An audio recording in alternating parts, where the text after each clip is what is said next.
Welcome back to Dark Corner's Physical Media Reviews. I'll be out of this Mantrap for good. Mantrap is the latest of Hammer's legacy box sets from their exclusive years. A detective story set in the glamorous world of fashion like Blood Orange. This dress features the fashionable fichu neckline. Starring Casablanca's Paul Henrid like Stolen Face. And seeming to set up a series that never emerged like Whispering Smith Hits London. That seems like a pretty flimsy motive for taking so much trouble. I like taking trouble. Directed by Terrance Fisher. Who else? It's based on Queen in Danger, the second of Alston Trevor's books about chess-loving and puzzle-loving amateur sleuth Hugo Bishop. If you think she's gunning for somebody, you're mistaken. One of the film's main selling points is its London locations, a snapshot of the era, particularly the post-war bomb damage around St Paul's, in which man-on-the-run Mervyn Speight hides. Policeman? No. Starring alongside Henrid is a pre-Miss Moneypenny Lois Maxwell as tortured heroine Thelma. Cross my heart and hope to...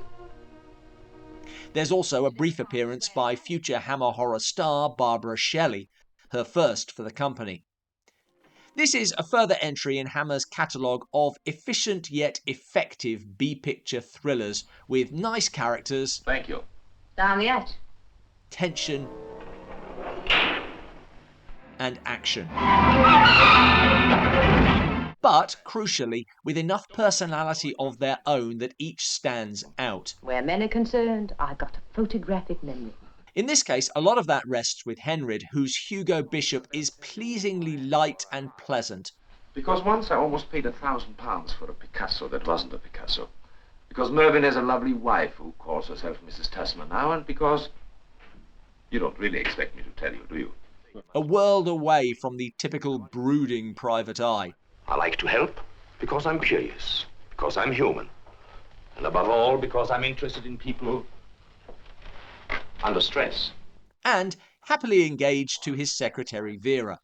It's just dawned on me, if the police find out, it could cost you your practice. A superb performance from tragically short-lived star Kay Kendall. Speight just called. He wants to talk to me. I may even bring him back here. Oh, my goodness.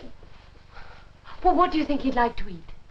Anything, my love, anything, as long as there's lots of it. I quite like the cover. It's a little comic book, but fine, and Paul Henrid does look like Michael Kitchen in Foyle's War. I think these inner covers are getting better. 2-disc set, UK and US versions on Blu-ray and Ultra HD. The booklet is one of my favourites so far. The articles are excellent. Overview of the film's making from Wayne Kinsey, biography of Kay Kendall, who is wonderful in this, and of course in Genevieve, died far too young. That's by Silent London's Pamela Hutchinson. Sarah Morgan, writing about Henrid with an emphasis on his politics. A look at the Hugo Bishop books, about which I knew nothing. But why this is my favourite is the ephemera. These are the original call sheets, and I love this. There's a car to collect Lois Maxwell, but it's also stopping to pick up some of the wardrobe staff. That is so Hammer. Also a series of correspondence between producer Alexander Powell and Hammer's James Carreras dealing with casting, contracts, the possible involvement of screenwriter Philip Jordan, who's a really interesting figure. Don't have the time to go into him now. These first-hand glimpses absolutely fascinate me.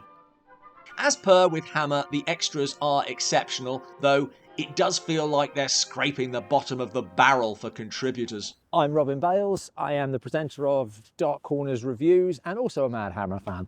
So excited about this, but I guess we do now have to admit an interest. We spent a few days going around London with Hammer expert Wayne Kinsey, tracking down places used in the film for documentary Locations in Hiding.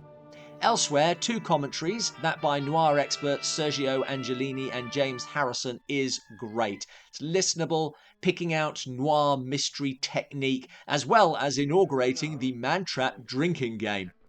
Toby Rowan and Serial at Midnight's Heath Holland on the US version, Man in Hiding, I found a bit meandering and light on insight, but it's chatty enough. Angelini and Kinsey return for Fear, Desire and Crime, along with Imogen Sarah Smith, looking at Hammer's noir output. It's talking heads, but I did find it interesting because I tend to think of Brit Noir as just aping the US product, and there is more to it. Also featurettes about character actor and former silent star Jon Stewart and author of the original book Elliston Trevor, and extracts from an archive interview with camera operator Len Harris. Incredibly self-effacing, talks far more about others than himself. This was Harris's first Hammer film, and he also contributes the gem of this selection, 86 seconds of behind-the-scenes footage. Candid, unaffected, a studio at work. It's incredible stuff. My favourite thing about Mantrap is the relationship between Bishop and Vera. I already alluded to them separately, but together, Henrid and Kendall have the comfortable chemistry of an engaged couple. She stuck to him during the trial, then she disappeared. Now she's working for the Miller Group. Look at how Henrid plays with her finger. This Speight case has turned out to be such fun, hasn't it? You think so? Or this lovely scene where they clean a shotgun as a couple. It's not part of the story. The shotgun never reappears. It's part of a picture of their marriage. And whether it was Fisher, Trevor, or screenwriter Paul Tabori, it elevates an expositional scene into something more. A touch of the Thin Man, but without the booze. The reason for Speight's escape? Or the person he escaped to find.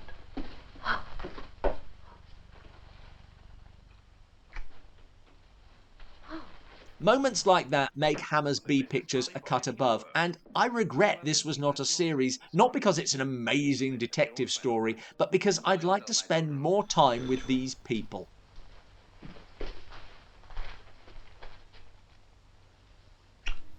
Go on. Thanks for watching. Please like, subscribe, and fill the comments section with congratulations on our excellent contribution to this release. Who are cinema's best, most believable, most deftly drawn couples, and why? Let us know in the comments below.